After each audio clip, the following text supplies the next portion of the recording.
Vous recherchez une école de référence pour une double formation universitaire et professionnelle de qualité? Voici l'opportunité à ne pas rater. L'École supérieure d'administration, d'économie, de journalisme et des métiers de l'audiovisuel ESAE vous offre des programmes d'enseignement en licence et en master orientés vers l'emploi qui font d'elle une référence à travers les filières de l'administration générale et territoriale, l'administration du travail et de la sécurité sociale, droit, diplomatie et relations internationales, administration hospitalière, universitaire et intendance, journalisme et métiers de l'audiovisuel et toutes les filières des sciences de gestion. Une seule adresse, www.esae.bj.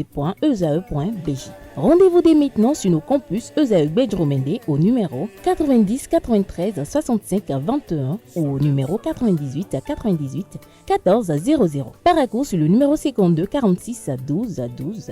Aboumé-Calavi au numéro 52 88 44 44. Akpaka au numéro 52 88 33 33.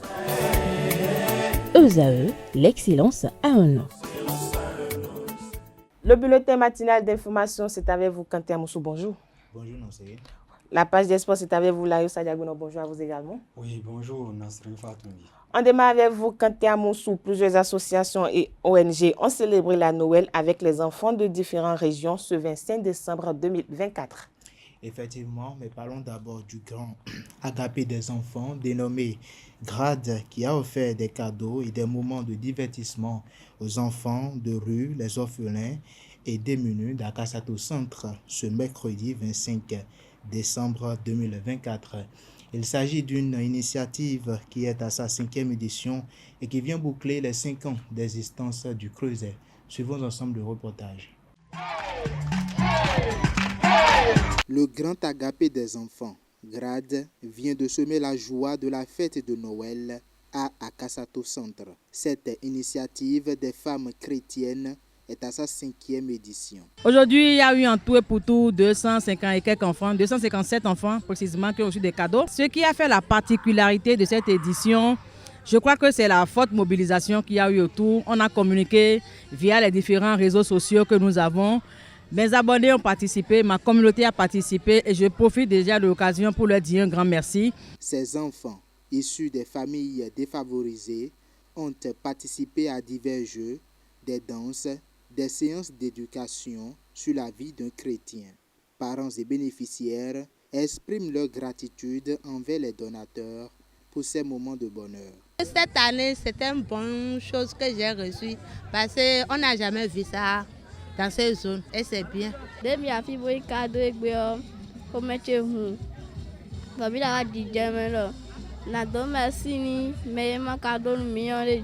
reçu le cadeau par Tata Kiss et je la remercie beaucoup. J'aime bien ici.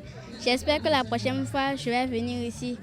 Et je me suis beaucoup amusée. Les autorités présentes n'ont pas manqué d'apprécier l'organisation. J'ai bien apprécié l'événement. Les enfants sont contents du fait qu'ils ont trouvé un parrain qui les a comptés parmi les enfants qui ont eu de cadeaux cette année. Je ne peux que les remercier. Une édition qui vient célébrer les 5 années d'existence du GRAD. Parlons toujours de la célébration de la fête de la Noël, mais cette fois-ci avec l'association OUF. Pour la deuxième année consécutive, la magie de Noël a été opérée chez les enfants en situation démunie le mercredi 25 décembre 2024 par le biais de l'association Old Universities Friend OUF. Les membres de l'association ont mis le cap sur Toricada, dans le centre du ministère chrétien du Buisson à Adam de Toricada pour faire des dons de vivres. L'objectif en réalité était de permettre aux enfants et aux familles de fêter la Noël dans une bonne ambiance. Le reportage avec Francis Fahami. Ils sont plus de 70 enfants du centre du ministère chrétien du Buisson Adam de Toricada à bénéficier du don de vivres à l'occasion de la célébration de la Noël. C'est la 2e édition du projet Noël avec les enfants de l'association Old Universities Friend. Nous sommes attelés à quand même rapporter quelques vivres à ces enfants et à leurs parents aussi, compte tenu déjà de la situation géographique de lieu.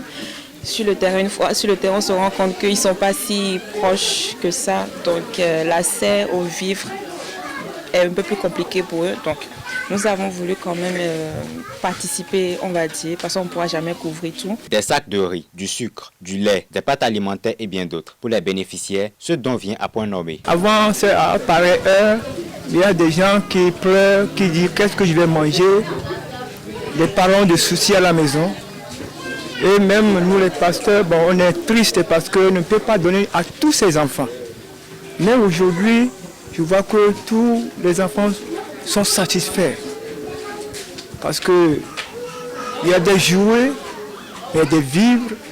Et quand ils quittent ici maintenant, c'est la fête. Dans le rang des organisateurs, c'est mission accomplie. La satisfaction, elle n'est pas autonome, mais elle est plutôt générale. Parce que quand on voit sur le visage des parents d'abord, et le visage des enfants en plus, on pense déjà que c'est une bénédiction pour nous d'être passés ici aujourd'hui. Parce que la joie, elle est totale et elle est quasiment parfaite, on va dire. Donc nous sommes complètement satisfaits de notre passage et nous souhaiterons que les années à venir, nous fassions encore plus et que nous puissions quand même toucher encore plus d'enfants, plus de gens dans le Bénin, et nous travaillerons toute l'année prochaine pour quand même y arriver. Dans cette localité située à 46,7 km de Cotonou, s'achèvent les activités de l'association Oda Universities Friends après celle de dons de kits scolaires au profit de plus de 130 écoliers de l'école primaire publique Fondi à Serhoué en septembre dernier, puis la marche rose en octobre. Restons toujours dans la même veine. La fondation Tierno Olori Togbe a soutenu la célébration de la fête spéciale de Noël à Tori le 25 décembre 2024.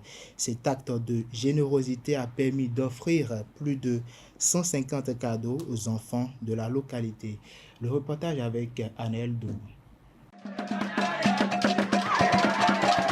La fondation Tieno Olori Togbe sème la joie dans le cœur des enfants démunis de Tori. Pour la 3e édition de spéciale fête de Noël à Tori, la fondation a soutenu l'initiative en offrant des cadeaux à plus de 150 enfants. Un geste qui a pour objectif de stimuler l'excellence chez les plus jeunes. Nous souhaitons encourager l'éducation, participer à l'accès à l'éducation pour tous et faire en sorte que nos enfants soient bien instruits, puissent se développer dans de bonnes conditions. Ça passe également par les fêtes de Noël.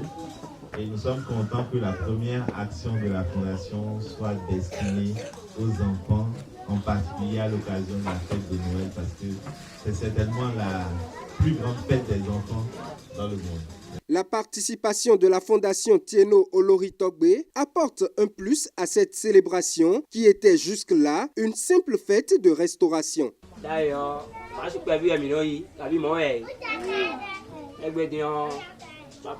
Avant, on faisait cette fête sous une petite bâche, mais grâce à la fondation qui nous a soutenus, c'est devenu une grande fête.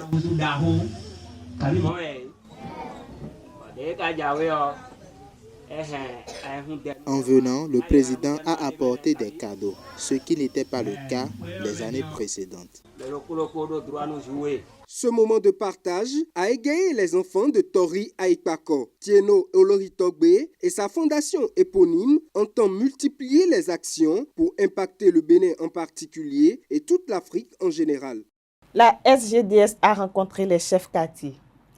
La Société de gestion des déchets et de salubrité SGDS a rencontré le jeudi 26 décembre 2024 les chefs de quartier et de village et même de la ville de Ouida. Le paiement de redevances d'enlèvement des déchets dès 2025 a été abordé au cours de leurs échanges. Rappelons que ce paiement sera effectif à partir du 1er janvier prochain. Je l'annonçais à l'entame de cette édition, l'esplanade de l'Amazone est temporairement fermée.